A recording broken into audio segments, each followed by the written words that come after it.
Muy buenas tardes, señor presidente de la FIPES, dignas autoridades educativas y universitarias, colegas y amigos todos. Ante todo, quisiera que me permitan ustedes señalar que mi participación en este foro se produce a título exclusivamente personal y yo quiero asumir la responsabilidad por todo lo que voy a expresar. Y no pretendo traducir con ello la opinión institucional de la FIPES, que tiene sus canales y responsables establecidos y conocidos. Me toca hablar sobre el tema central de autonomía y libertad. Y esta es una agenda muy simple de los temas que pienso tocar en mi presentación.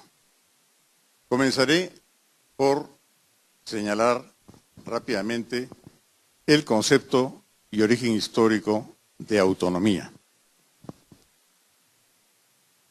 Comencemos por el significado etimológico de la palabra autonomía. Es tan simple que puede expresarse en muy pocas palabras. Es, según el diccionario de la Real Academia, la condición de quien para ciertas cosas no depende de nadie. Es decir, es un sinónimo de independencia, de actuación libre y desprendida de cualquier elemento externo, y no reconoce una autoridad por encima de la voluntad de esa persona o de esa organización que merecen y usan el nombre de autónomos. El origen histórico de la autonomía universitaria es muy remoto, tan remoto como el concepto mismo de universidad. Como sabemos, las universidades son aquellas organizaciones que son más antiguas que muchísimas de las que hoy conocemos. Las universidades se forman a finales del siglo XII y durante el siglo XIII, las primeras, en Occidente. Y todas ellas se forman al amparo de la función de otra organización existente en ese momento, que era la Iglesia Católica, que sucesivamente va contribuyendo con las personas y las familias en proveer una cobertura para la educación superior, a través de las escuelas monacales, las escuelas patriarcales y las escuelas palatinas y catedralicias. Así, pues, en Europa las universidades de Bolonia, de París y de Oxford son, durante el siglo XII, las universidades emblemáticas. En el siglo XIII, en España, la Universidad de Salamanca. Y hay que decirlo aquí, el concepto de autonomía universitaria se traslada a este continente gracias a la influencia de España y su tarea educativa en el virreinato. El concepto de autonomía, desde el momento mismo en que se originan las universidades, es esencial a la existencia de esa organización, que por cierto es por varios siglos anterior a la del Estado contemporáneo tal como nos lo conocemos ahora. Y es un concepto que es no solamente esencial, sino que es inherente a la existencia de una universidad. No es fruto de un regalo, de una merced, ni de un privilegio otorgado a la universidad, sino que es un derecho generado por el concepto mismo de la existencia de una universidad. Es, podríamos decir, congénita a la existencia de la institución universitaria. El Estado contemporáneo se inicia bastante más tarde. se inicia a finales del siglo XVIII, vamos a decirlo así, aunque es un proceso que no se da de un día a otro, en Europa. Más concretamente, el Estado democrático y liberal, la Revolución Francesa. ¿Cuál era entonces el concepto de autonomía si es que no había Estado? ¿De qué se trataba de proteger con el concepto de autonomía? Pues muy sencillo. Se trataba de protegerlo de toda forma de fuerza externa, inclusive de independizar claramente la existencia de la universidad de los organismos fundadores y promotores de las mismas, como puede ser la propia Iglesia, que como todos nosotros sabemos, durante esos siglos tiene cambios en su organización, en sus funciones, que no hacían saludable que tuviera una influencia directa en la vida universitaria. Si no hubiera existido el concepto de autonomía, ¿cómo hubiera podido sobrevivir la universidad a la época, por ejemplo, de la Inquisición? Asimismo, y cuando no existía todavía el Estado contemporáneo, se trataba de proteger a la universidad de esas fuerzas que podían estar encarnadas en monarcas totalitarios, absolutistas, en militares victoriosos que pretendían hacerse del dominio de todas las organizaciones existentes. La autonomía fue un recurso de defensa que la universidad cultivó desde sus orígenes mismos. Si nos trasplantamos al siglo pasado, al siglo XX, en nuestro continente hay un movimiento muy vasto que se expresa en las famosas revueltas de Córdoba a principios del siglo XX, que coinciden con una época muy convulsa del mundo entero.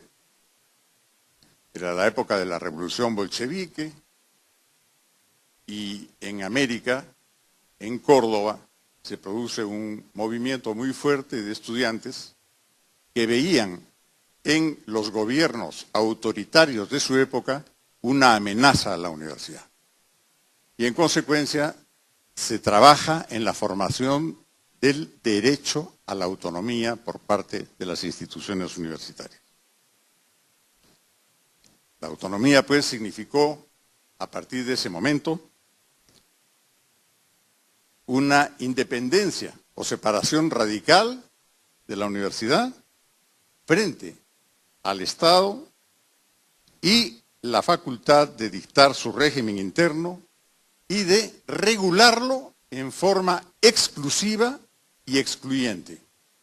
Es decir, no se permitía que el Estado tuviera injerencia en el funcionamiento de las universidades, en la función que cumplían las mismas, y también se pretendía que las universidades fueran las protagonistas excluyentes de todo otro poder o influencia. La finalidad de la autonomía, tal como la conocemos ahora, era evitar que el Estado, a través de sus distintos poderes, legislativo, ejecutivo, judicial, interviniese ¿en qué? En la creación y difusión del pensamiento y del conocimiento. Esa es la razón de ser de una universidad. Y garantizar que el saber y su búsqueda, esto es la investigación, que es la búsqueda del saber, se pongan al servicio del pensamiento libre y no de visiones que le son impuestas desde fuera por los poderes públicos indicados o por influencia de ordenaciones diferentes, de orientaciones ideológicas que podían existir en la vida política y social, o en manejos operativos que impidiesen la plena realización universitaria. La autonomía universitaria, pues, es esencialmente desde entonces la libertad de enseñar, de investigar y difundir el saber. La autonomía académica, y eso se supo desde un principio y es recogido en un documento muy importante aprobado por la Universidad Nacional Autónoma de México hace algunos pocos años, es la autonomía académica no existe si la universidad no tiene el derecho de organizarse, de funcionar y de aplicar sus recursos económicos como le estime más conveniente. Es decir, si no posee una autonomía administrativa y si no disfruta de una autonomía normativa, ellos llaman legislativa, con su capacidad para dictar sus propios ordenamientos.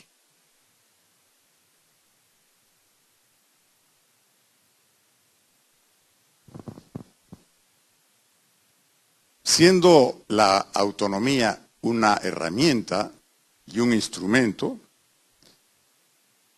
no puede disociarse de la defensa. ¿De la defensa de qué? De la esencia de la universidad frente a amenazas exteriores, principalmente del poder político. Es a la vez una facultad de la universidad, una atribución, pero también una responsabilidad, porque es la única manera con la cual la universidad puede sentirse responsable de sus actos y rendir cuentas ante la sociedad. La autonomía es el entramado de principios y normas que expresan la libertad. Es el espacio de libertad que la universidad exige para ser y para funcionar como tal. Sin esa libertad, la universidad sería un remedo, sería un ensayo fatuo, sin sentido, sin alcance de futuro. Es un espacio que la universidad requiere no solamente para vivir, sino para sobrevivir frente a las amenazas que permanentemente la cercan, incluso en los sistemas democráticos. La existencia de la autonomía es un reclamo que debe ser cotidiano, porque de otra manera la universidad queda sojuzgada al poder. La universidad requiere sentirse protegida por sí misma frente a las amenazas, frente a la intolerancia, frente a todos aquellos que son enemigos del pensamiento libre, del avance de la ciencia, del ejercicio responsable pero pleno del análisis y de la práctica de la crítica. Es la autonomía también un espacio de defensa frente a aquellos que son partidarios de la congelación del tiempo o de que éste retroceda. La universidad debe sentirse y ser libre de presiones, ataduras, limitaciones, restricciones e impedimentos.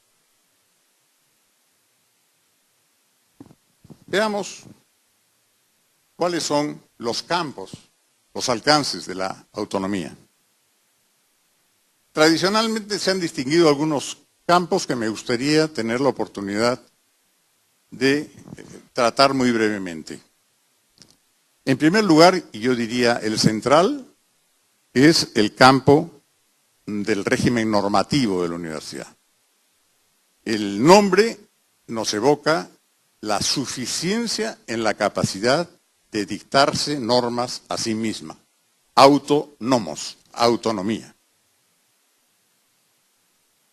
Y esto significa no solamente el desarrollo de reglamentos en la vida universitaria, significa la formulación de ideas, significa el establecimiento de principios, significa el señalamiento de los procesos y significa la asunción de las consecuencias. Es la capacidad de diseñar, de aprobar, de aplicar y de sancionar en el sentido positivo de la palabra, no en el sentido punitivo, de dar valor a sus propias decisiones. Esta autonomía normativa es el core, el núcleo, el centro de todos los demás campos que vamos a ver a continuación. Está también el campo de gobierno de la institución universitaria, o, si se quiere, del autogobierno.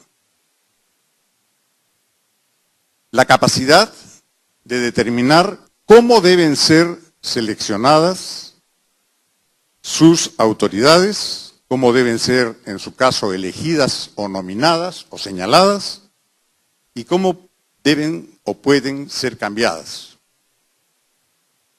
Significa señalarles sus competencias, marcarles sus atribuciones y exigir a esas autoridades las consecuencias de sus actos y decisiones a través de un mecanismo de rendimiento de cuentas o responsabilidades. Y hacer todo esto sin injerencias y sin dependencias, con la capacidad plena de conducción, dirección y orientación de la institución, con autoridad no solamente suficiente, sino suprema. Es decir, que después de ella, o más allá de ella, no hay otra autoridad. El tercer campo es el campo académico, en el cual no se agota la vida universitaria, pero es una función fundamental, primordial en la vida de la universidad. La oferta académica, su capacidad de proponer aquellas materias o campos en los que desea trabajar el conocimiento humano, en los que desea impartir ese conocimiento o buscarlo a través de la investigación. Es el ejercicio de la libertad en la formulación de los planes, programas, contenidos, modalidades del desarrollo de todos esos programas, de sus innovaciones, la capacidad de innovar y la capacidad de ensayar planes experimentales. Sin esa capacidad de romper las fronteras, de ir más allá de lo establecido, no tiene sentido la vida universitaria. Es también la capacidad de escoger aquellos campos donde cada institución se propone trabajar en los aspectos de la investigación. Los campos en los que desea trabajar y las relaciones que desean establecerse con otros actores o agentes sociales para el desarrollo de esa investigación.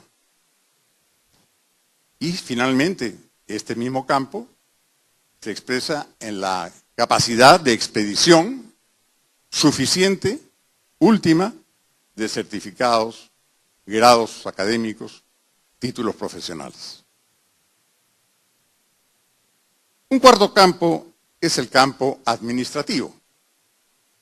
Significa pues todos los pasos del proceso administrativo que nosotros conocemos.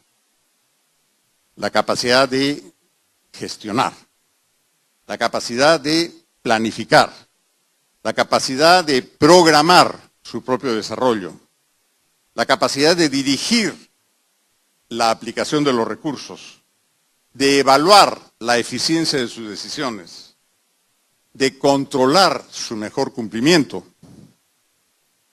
y, en lo que se refiere al recurso más importante de la vida universitaria, el recurso humano, la capacidad de controlar su ingreso, su ratificación, su promoción y las condiciones de su retiro.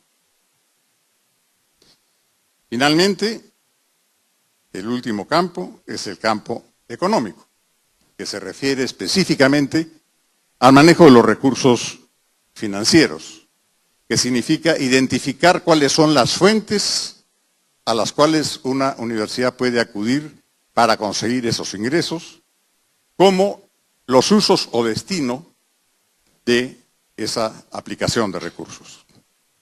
Significa también la capacidad de imaginar cómo generar recursos, tanto los orientados al gasto que hace posible la vida ordinaria de la institución universitaria, como la que permite su expansión y su desarrollo, que es la inversión, los gastos de inversión. Todos estos campos, normativo, de gobierno, académico, administrativo y económico, están estrechamente relacionados entre sí. Están imbricados recíprocamente. No hay una autonomía académica si a las universidades se les exigiera una sola forma de organización, una organización uniforme. Se estaría negando la autonomía. No habría una autonomía económica si hubiera una sola forma posible de administrar los recursos, si los procesos que se establecieran fueran uniformes, mandatorios, imperativos. Y, visto en forma negativa, si la autonomía faltara, concretamente pondría en compromiso dos libertades fundamentales de orden constitucional, que son la libertad de creación y la libertad de pensamiento.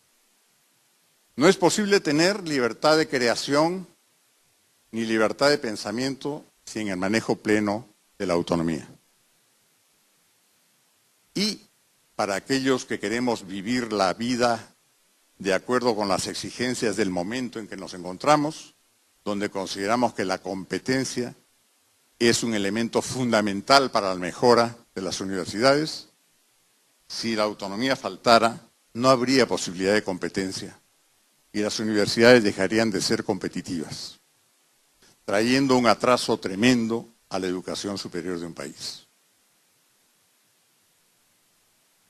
Si se me permite una rápida recapitulación, los papeles que juega la autonomía son, por tanto, poner en juego la capacidad de autogobierno, ejercer efectivamente una independencia de la universidad frente al Estado y sus poderes, los poderes públicos, crear un espacio de las decisiones libres de la institución y de sus miembros, constituirse en una garantía de la participación libre de la universidad en los asuntos de la vida pública, ser una garantía de la libre innovación y de la competitividad, con la conciencia de que si ella falta, se comprometerían esas libertades constitucionales, se negaría la libertad de cátedra, se negaría la libertad de investigación y se prescindiría de la libertad de pensamiento y de su expresión.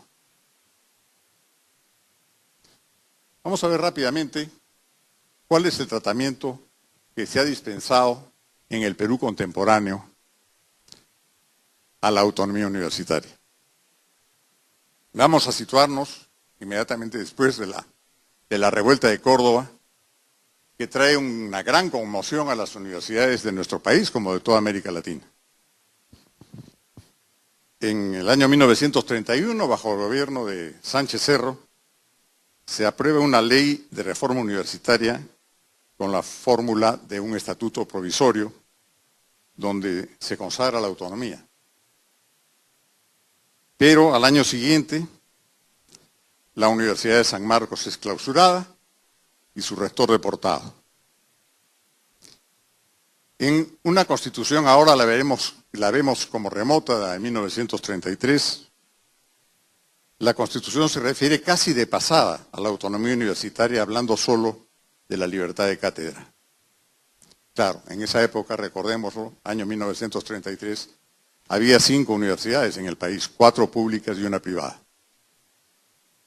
La Universidad de San Marcos, la Universidad de Cusco, la Universidad de Trujillo, la Universidad de Arequipa y la Universidad Católica.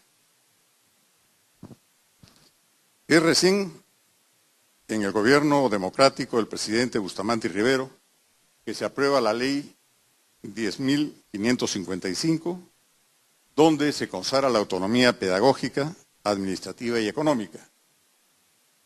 pero desafortunadamente al año siguiente la dictadura que derroca a ese gobierno democrático anula esa ley y sofoca la autonomía universitaria. Recién en el año 1960 se produce un nuevo ordenamiento.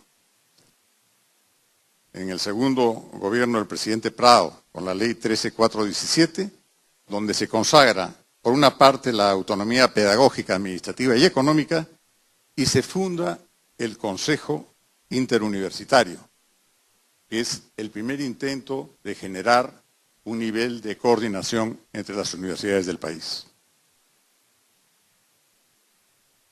En el año 1969, bajo la dictadura del general Velasco, se aprueba una ley universitaria que constituye una auténtica reforma de la universidad, impuesta desde arriba y desde afuera. Y allí se crea un sistema que todavía dura hasta hoy. No dura desde el sentido del punto de vista organizativo, pero sí desde el punto de vista mental y del recuerdo. Se habla por primera vez en la ley del sistema de la universidad peruana, como si la universidad peruana fuera una sola y como si todas ellas estuvieran organizadas de manera sistémica. Esta figura sirve para efectuar un contrabando. Y el contrabando es que se reconoce en la ley universitaria la autonomía, pero dentro del sistema. No a cada una de las universidades, sino dentro del sistema. Y se crea un organismo que se llamó el CONUP, el Consejo Nacional de la Universidad Peruana, que era dependiente del poder político y el encargado de administrar los alcances de ese sistema de la Universidad Peruana. El Consejo Nacional de la Universidad Peruana tenía un fondo que servía para administrar y promover la economía y finanzas de las universidades, cuyo consejo administrador, ojo, dependía del Ministerio de Educación. Recién en 1979, la Constitución que se aprobó entonces, se opta por una definición clara y contundente, donde la autonomía, se dice, corresponde a cada universidad. O sea, desaparece el concepto de sistema y la autonomía pasa a ser un atributo de cada universidad en lo académico, económico, normativo y administrativo. En el año 1983, una nueva ley universitaria en el segundo gobierno del presidente Belaúnde, se vuelve a consagrar el principio de la autonomía inherente a las universidades de conformidad con la Constitución y las leyes de la República, que implica la facultad de aprobar su propio estatuto y gobernarse de acuerdo con él, de organizar su sistema académico, económico y administrativo y de administrar sus bienes y rentas. Se dice también que la violación de la autonomía es sancionable, conforme a ley, y se crea la Asamblea Nacional de Rectores, a la cual se le priva de esas atribuciones que se establecieron en su momento al CONUP, y se define el concepto de Asamblea Nacional de Rectores como un organismo de coordinación y orientación general de las universidades, y se dice con fines de estudio. En la Constitución que se aprobó en el año 2003, se repite el concepto de que cada universidad es autónoma en su régimen normativo, de gobierno, académico, administrativo y económico. Y ese es un poco el clima que hemos vivido hasta el año 2014, donde el gobierno del presidente Humala asume la responsabilidad de dictar un nuevo ordenamiento a través de una ley, la 30220, que si tuviéramos que usar pocas palabras para calificar, diríamos que es una ley intervencionista, controlista y pasadista. En esa ordenación de la Ley 3220,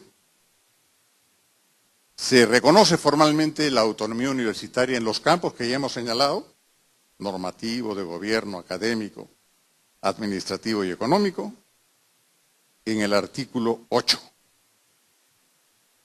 Pero antes, en el artículo 1, hay un torpedo que hace inviable la eficacia del artículo 8, porque se dice que el Ministerio de Educación es el ente rector de la política de aseguramiento de la calidad de la educación superior universitaria. Es decir, al hablar del término rector, estamos poniendo a una instancia pública, política, por encima y obviamente por fuera de las universidades. Con lo cual, se vacía de contenido todo lo que se señala en el artículo 8 respecto a la autonomía. Más adelante, en el artículo 12, se crea la Superintendencia Nacional de Educación Superior Universitaria, SUNEDU, como organismo público técnico especializado, adscrito a su Ministerio de Educación, con autonomía, etc. La palabra adscripción es una palabra que podríamos traducir desde el punto de vista de derecho administrativo puro como sujeción, como sometida al Ministerio de Educación. Es decir, ha habido un retroceso no solamente conceptual, sino legislativo, respecto a la vigencia plena de la autonomía universitaria. Todo esto ha traído un conjunto de secuelas. El doctor Luis Lezcano, en su intervención anterior, nos ha mostrado rápidamente un catálogo de esas secuelas. Yo quisiera referirme a otras dos. A la sentencia del Tribunal Constitucional emitida en el mes de noviembre del año pasado. Esto es 1 año y 4 meses después de aprobada la ley universitaria, respondiendo a la demanda de inconstitucionalidad presentada por el Colegio de Abogados de Lima, por el Colegio de Abogados de Lima Norte, por congresistas de la República y 6.453 ciudadanos, donde, en forma lamentable y deplorable, el Tribunal Constitucional señala que la ley universitaria no contraría la Constitución. Esta sentencia, que yo pienso que constituye una vergüenza, de la cual habrán de lamentarse más temprano que tarde sus autores, recibió los votos discrepantes de 2 magistrados dignos, el doctor José Luis Ardón de Taboada y el doctor Ernesto Blume Fortini. No quisiera ahora detenerme a analizar esa sentencia, porque eso sería materia de todo un seminario, que sería también muy triste. Pero quiero referirme a algo que no sé si ha pasado desapercibido para muchos, y es un pronunciamiento que ha habido hace apenas 2 semanas, que ha sido publicado en algunos diarios, firmados por 12 personalidades, aunque dice que siguen firmas. De esas 12 personalidades, la mayoría de ellos son profesores universitarios, hay un expresidente del Tribunal Constitucional, hay un ex magistrado del Tribunal Constitucional, un ex senador, un ex ministro de Estado, un decano de la Facultad de Derecho de una prestigiosa universidad de la capital, todos ellos de distintas orientaciones políticas y de tendencias ideológicas, hasta contrapuestas. Pero señalan que la ley universitaria ha causado un caos y un desgobierno en la comunidad universitaria, que ha dado lugar a que el organismo que ha creado esa ley, pues el SUNEDU, adopte medidas arbitrarias, como es el cese de algunas autoridades, y cuyo principal problema de la ley es haber sujetado al sistema universitario al Ministerio de Educación con la creación de la SUNEDU, que pretende desconocer y avasallar la autonomía universitaria.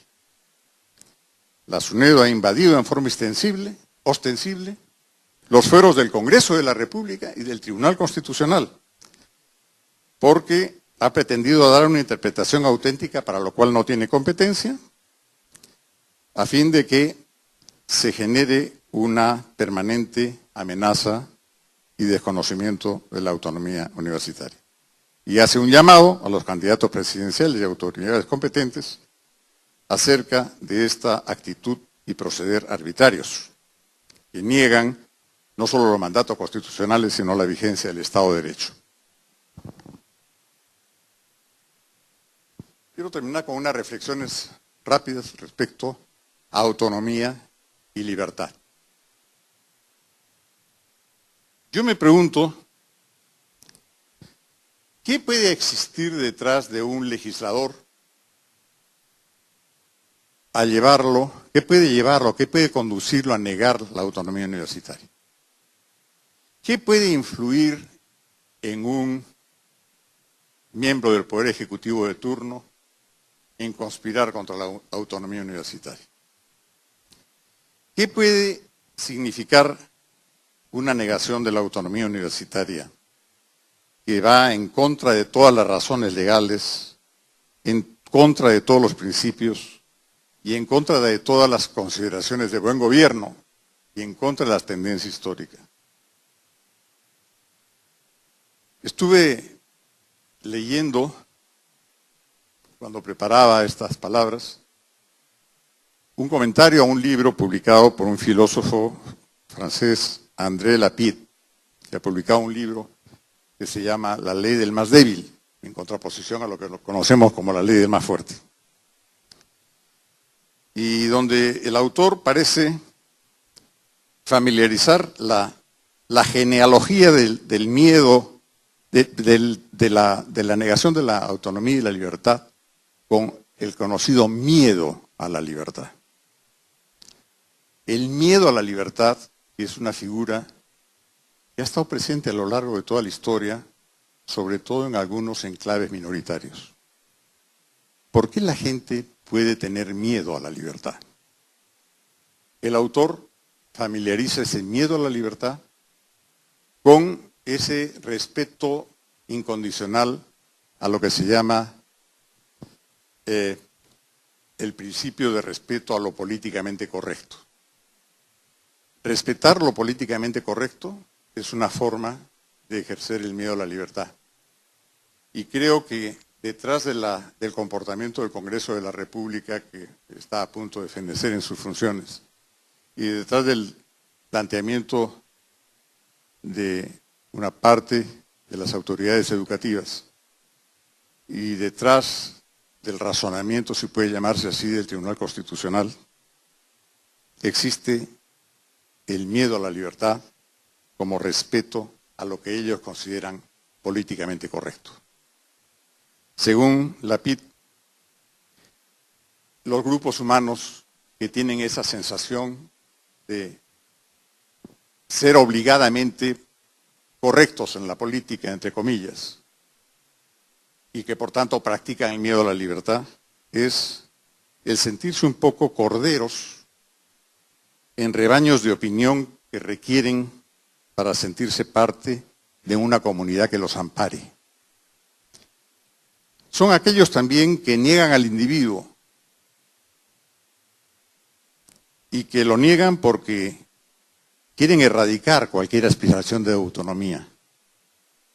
Y finalmente, y empleo esta palabra con mucho cuidado, son aquellos que practican la conducta del resentimiento. Resentimiento que los lleva a tratar de buscar esa ley del más débil que consiste en igualar a la sociedad por abajo para que haya más gente contenta. O que no soportan que otros ejerciten lo que ellos no pudieron, no supieron o no quisieron ejercitar. Muchas gracias.